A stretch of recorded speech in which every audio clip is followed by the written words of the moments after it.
And in studio this morning, we are again with Mr. David Gitao. He is a COO of Lofty Coban Investments Limited. We are dissecting matters investment, and this is our maiden show. It's called Money Matters, stretching your last shilling. And I guarantee that in the first segment, if you go back and rewatch where we started about 2 weeks ago and where we are currently, you must be able to have changed your perspective about investing. And as some memes say, or that famous finance minister from Uganda, your income is just going like this. And today we are going to be adding onto that knowledge, because we are going to be discussing obtaining a steady flow of predictable income through rental property and bonds. Mr. Gitao, before we go into the conversation, kindly greet us. How have you been since last when you're here on Thursday? Alan, I've been well. Yes. Thank you once again, of course, for inviting me once again for this show. Yeah. I've generally been well. I think things are beginning to look up. Yeah. Yeah, basically that's it. Today's topic, it includes the word predictable. Can income ever be predictable? And from an investment point of view, or from an investment world, what is predictable income? The way we talk about what we call an income objective is having a predictable income. Yeah. Okay, or having a steady income which you can predict with reasonable accuracy. Yeah. Okay, so beyond it's not reasonable about, doubt. Not necessarily. It's not about knowing exactly how much you're going to earn. Yeah. But having an approximate figure in your mind that you have predicted with reasonable accuracy that you're going to have. Yeah. But in this case, there are two things, because you have those investments that you know exactly how much is going to come in without a doubt. Yeah. You know the exact figure. Then there are those which fall in the same category of income which you can predict now with reasonable accuracy. Yeah. And why is it important to have this steady flow of income for financial security? A steady flow of income is particularly important, especially as you advance towards older age, particularly after retirement. Yeah. When now you have no current income and you need something to supplement what you were earning, whether it was a salary or whatever it was. Yeah. But now you need something that is consistent, that will not fail you. It will not be a bad day as such. Yeah. And you really need that income over a long period of time, because, for example, if you get to about 60 and your risk tolerance appetite has gone down, then you don't want a lot of drama in your life. You don't want the issues of what, biashara ilikuwa mzuri, biashara ilikuwa mbaya. No. You want things to be steady so that you can also have peace of mind. And remember, particularly after retirement, you're looking at typically 20, 30 years, depending. Yeah. So assuming the retirement age is 60, so you're looking at 20 years of income. Yeah. And what is critical is that because you do not have any other sources of income, this income must be predictable. Yeah. Yeah. Interesting. And some of the things that then, from today's topic, rental property income is one of the ways that you could get this predictable income. And how does rental property provide a predictable income stream? So, with rental property, first of all, let's agree on one thing. The best form of rental property is actually multi-story dwelling units. Basically building upwards, where you take advantage of space to the maximum. So here we're not talking about you owning an apartment or a big residential house. No. We're looking at the best way to optimize your returns, and the best way to optimize your returns is through multi-story dwelling units. And why I say you want a steady flow of income which you can predict with reasonable accuracy is because with rental income, particularly, you're not so sure about the tenants.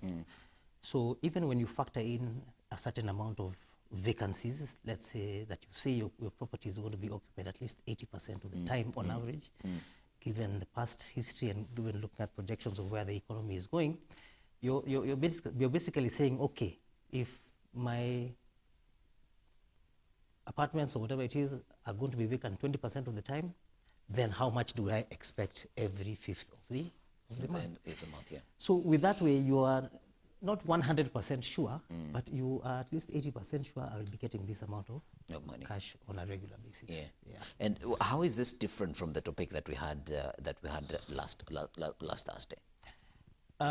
When you look at it from a property side, what we were talking about last week was basically what I would call growth property, where you want to double, triple your money over time using a property as your investment. Yeah.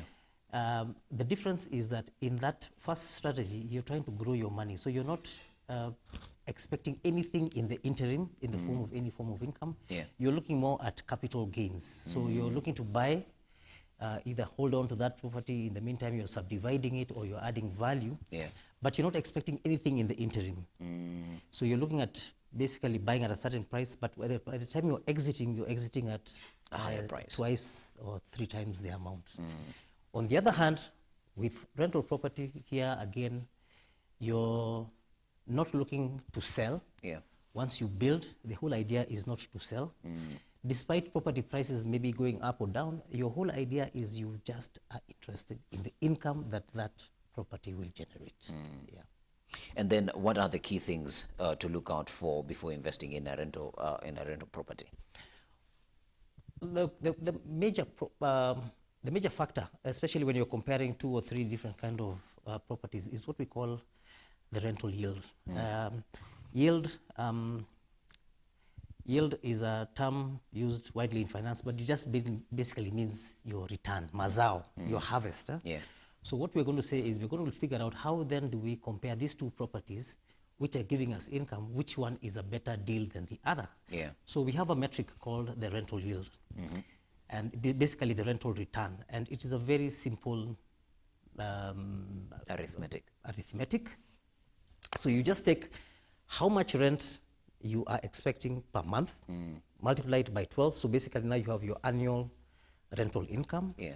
And then you just divide it by the price of the property, or the cost of of building. Yeah. And then you multiply that by 100 to get a percent.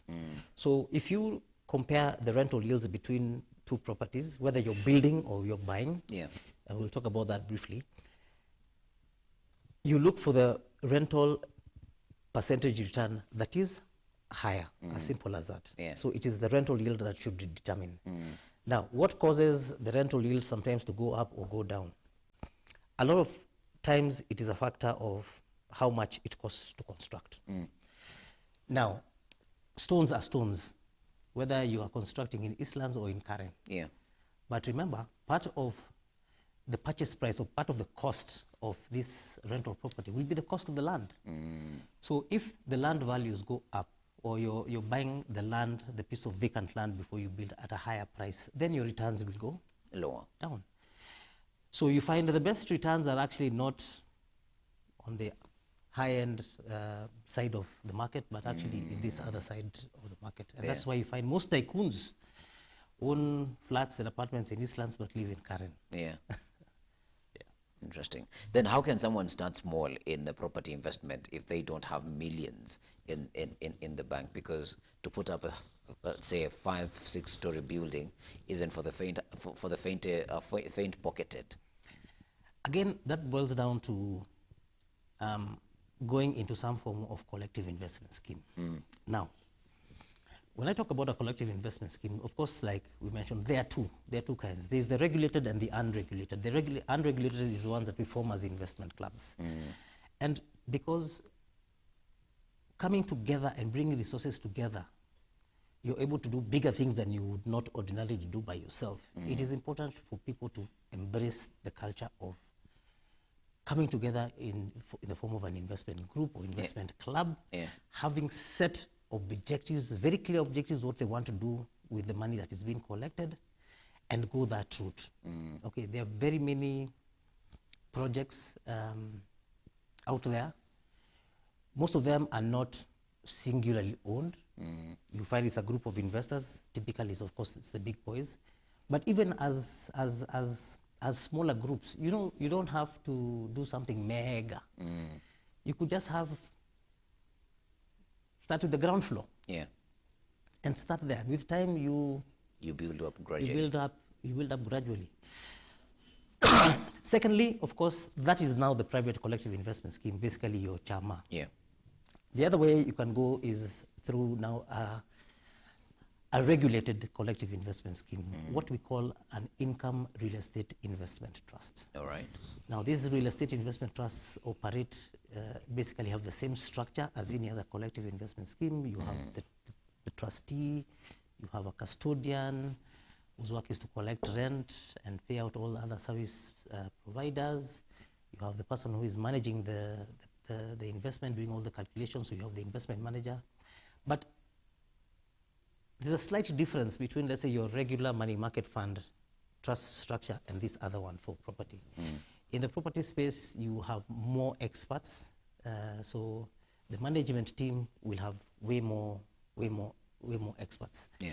But the structure remains the same. So here you're looking at what we call an income real estate investment trust, whose objective is to generate that income. Now, by law, what happens is that whatever properties that have been invested in by the trust have to pay investors at least 80% of the rent that is collected. So again, there you're sure of the returns. The returns. Yeah. Okay. So it might not be paid monthly; it may be paid quarterly, depending on the scheme.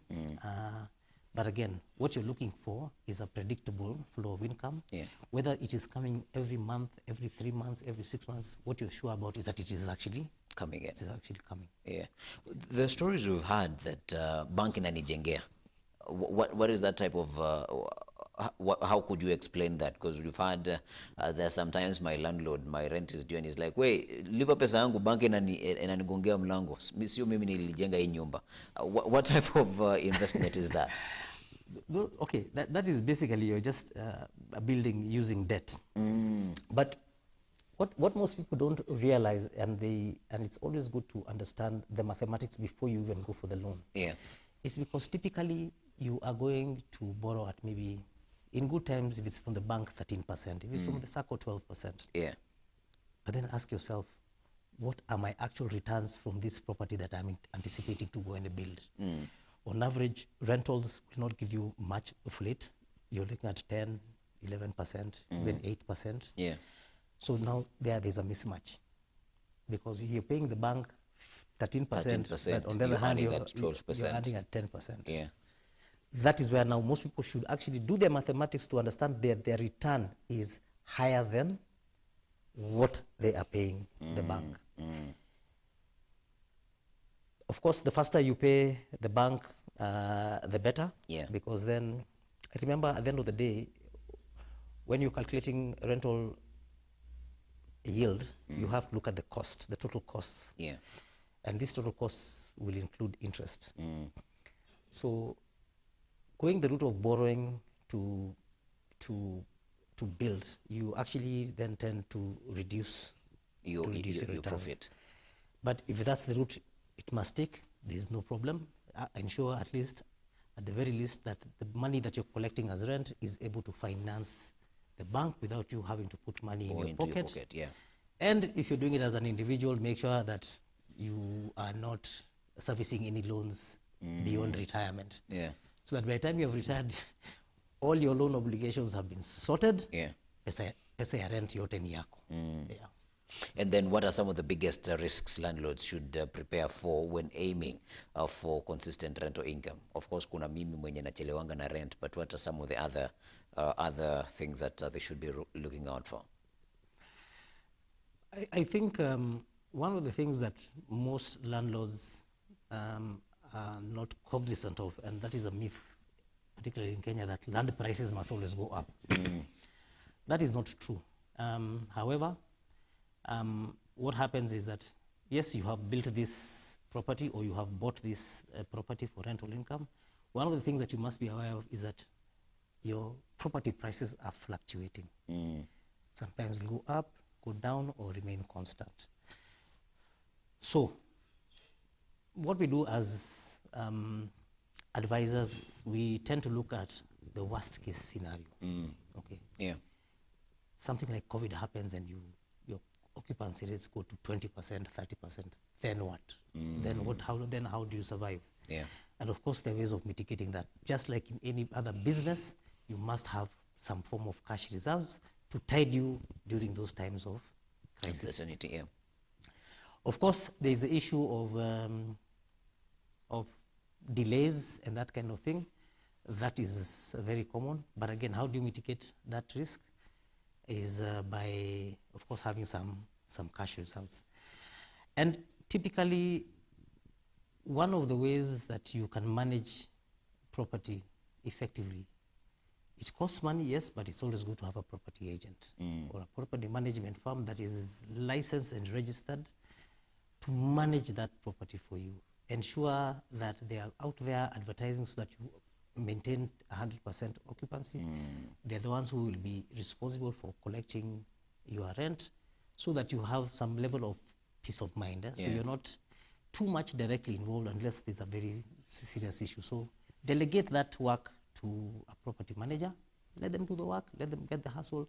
Let them be the ones who will look for tenants because it's in their best interest that they get 100% occupancy. You may not have that time, and you also may not have that expertise in property per se, 100% more than that guy. But it's always good to pay for professional services. See, we go to the doctor when we have certain ailments. Let's look at this as, let's transfer this problem to an expert. They understand the business.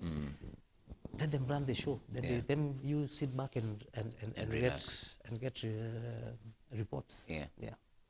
All right, that will sum up the first part of today's conversations around rental property income. When we come back from the break, we want to talk about bonds as a source of income. And I hope you are learning a thing or two from this conversation this morning. I want us to take a quick break. When we come back, we're going to be coming back with bonds as a source of income. Keep it science, and we'll be back after the break.